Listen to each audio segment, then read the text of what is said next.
Hello बच्चों, कैसे हो। हमारा दूसरा टॉपिक है election and presentation. Election and democracy, election system in India and electoral reform. हमें सेकंड टॉपिक में केवल इतना ही पढ़ना है।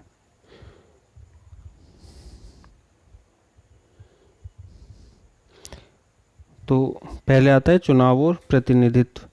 लोकतंत्र में चुनाव का क्या महत्व है। हम ऐसा समझते हैं कि बिना चुनाव के लोकतंत्र को कायम करना केवल एक कल्पना ही है, और इसमें हम अपने प्रशासक का चुनाव करते हैं। जैसे एमसीडी के इलेक्शन में हम निगम पार्षद को चुनते हैं, विधानसभा के इलेक्शन में हम अपने विधायक को चुनते हैं, और संसद के इलेक्शन में, संसद के चुनाव में हम अपने सांसद का चुनाव करते हैं। तीनों ही चुनावों में निर्वाचन क्षेत्र का सीमांकन अलग अलग होता है। जैसे निगम पार्षद का जो निर्वाचन क्षेत्र है वो छोटा होगा, जो विधायक है उसका जो एरिया है, जो निर्वाचन क्षेत्र वो बड़ा होगा। इसी तरीके से संसद का जो चुनाव एरिया है वो बड़ा होगा। तो हम अपने मनपसंद शासक को चुन सकते हैं, और जिस चुनने के बाद वो हमारे लिए नियम और कानूनों का निर्धारण भी करते हैं। इसको ध्यान से पढ़ना है। फर्स्ट, भारत में साधारण बहुमत पद्धति अपनाई जाती है, यानी कि जिस व्यक्ति को सबसे अधिक वोट मिलते हैं उसको विजेता घोषित किया जाता है, चाहे उसे बहुमत मिले या ना मिले। बहुमत का मतलब है कि 50% वोट से एक वोट ज़्यादा, यानी कि एक वोट ज़्यादा मिलना चाहिए चाहे। और भारत में क्या है कि first past the post system, यानी जिसको सबसे अधिक वोट मिलेंगे उसको विजेता घोषित किया जाता है। जैसे 100 में से अगर सबसे ज़्यादा वोट 20 किसी कैंडिडेट को मिलती हैं और बाकी को उससे कम वोट मिलती हैं, तो 20 वोट पाने वाले को विजेता घोषित किया जाता है। और ये इसका दोष है कि विजयी जो कैंडिडेट है वो कभी कभी बहुमत प्राप्त नहीं करता। इसको ध्यान से पढ़ना है। भारत में साधारण बहुमत प्रणाली क्यों अपनाई गई? क्योंकि ज़्यादातर वोटर जो है वो अनपढ़ होते हैं और वो इसको नहीं समझ पाते। कोई प्रणाली जटिल होती है उसको नहीं समझ पाते, तो वो उनको समझाने के लिए सबसे अच्छा जिसको सबसे ज़्यादा वोट मिली है उसको विजेता घोषित कर दिया जाता है। राज्यसभा के चुनाव में हम समानुपातिक प्रतिनिधित्व प्रणाली का उपयोग करते हैं। समानुपातिक प्रतिनिधित्व प्रणाली, इसमें अच्छा, चलो पहले ये देखो कि निर्वाचन क्षेत्रों का आरक्षण क्या होता है। निर्वाचन क्षेत्रों का आरक्षण ये होता है कि कोई भी एक या उससे ज़्यादा निर्वाचन क्षेत्र वो किसी समाज विशेष के व्यक्तियों के लिए आरक्षित कर दिए जाते हैं। जैसे कोई विधानसभा क्षेत्र ऐसा होगा कि अनुसूचित जाति के लिए आरक्षित कर दिया जाता है, वहाँ से केवल अनुसूचित जाति का ही उम्मीदवार चुनाव लड़ सकता है और वहाँ पर कोई दूसरा प्रतिनिधि चुनाव नहीं लड़ सकता। पृथक निर्वाचक मंडल का मतलब होता है कि जैसे हिंदू के लिए अलग, हिंदू केवल अपने प्रतिनिधि को वोट करेंगे, मुस्लिम अपने प्रतिनिधि को वोट करेंगे। भारत में यह प्रणाली लागू नहीं है। ब्रिटिश सरकार ने इसको शुरू किया था, लेकिन आज वर्तमान में ये इसको लागू नहीं किया गया। परिसीमन आयोग एक संवैधानिक संस्था है जो निर्वाचन क्षेत्रों की सीमाओं का सीमांकन करते हैं। भारत में निर्वाचन क्षेत्रों की क्या आवश्यकता है? आवश्यकता निर्वाचन क्षेत्रों का आरक्षण की इसलिए है कि समाज के सभी वर्गों को उचित प्रतिनिधित्व मिल सके।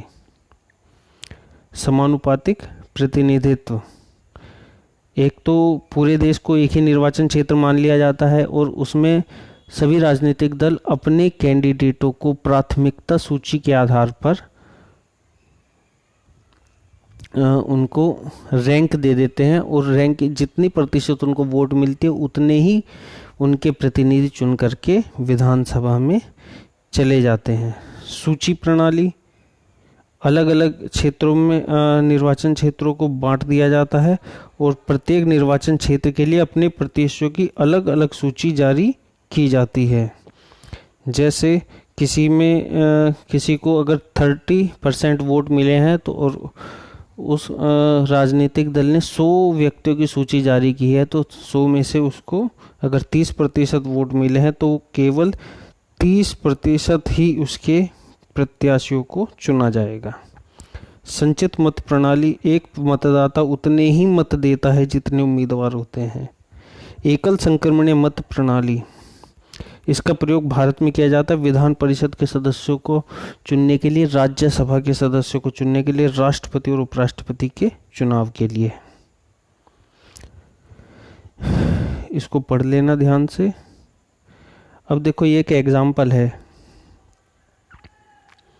जैसे कांग्रेस पार्टी को 48% वोट मिले हैं लेकिन इसको सीटों मिली हैं 543 में से 415 सीटें मिली हैं, लेकिन इसको वोट परसेंटेज कितने मिले हैं 48%, केवल 48%, यानी कि ये बहुमत तक नहीं पहुंचा, लेकिन फिर भी इसके सीटों की संख्या कितनी हो गई है 415।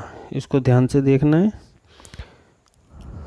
इसको साधारण बहुमत का पद्धति का ये एक एग्जाम्पल है, इसको ध्यान से पढ़ो। लोकतांत्रिक चुनाव की पहचान क्या होती है? एक तो सार्वभौमिक वयस्क मताधिकार, लोकतांत्रिक चुनाव का ये सबसे बड़ी पहचान है। इसमें जो भी व्यक्ति 18 वर्ष से अधिक का हो जाता है तो उसको वोट डालने का अधिकार मिल जाता है, चाहे वो किसी भी भाषा बोलता हो, कोई किसी भी धर्म का हो, उसका रंग कैसा भी हो, कोई भेदभाव नहीं किया जाता। चुनाव संबंधी विकल्प मिलते हैं, यानी कि चुनाव में एक उम्मीदवार नहीं होता, एक से ज़्यादा उम्मीदवार होते हैं जिससे हम अपना वोट डाल सकें।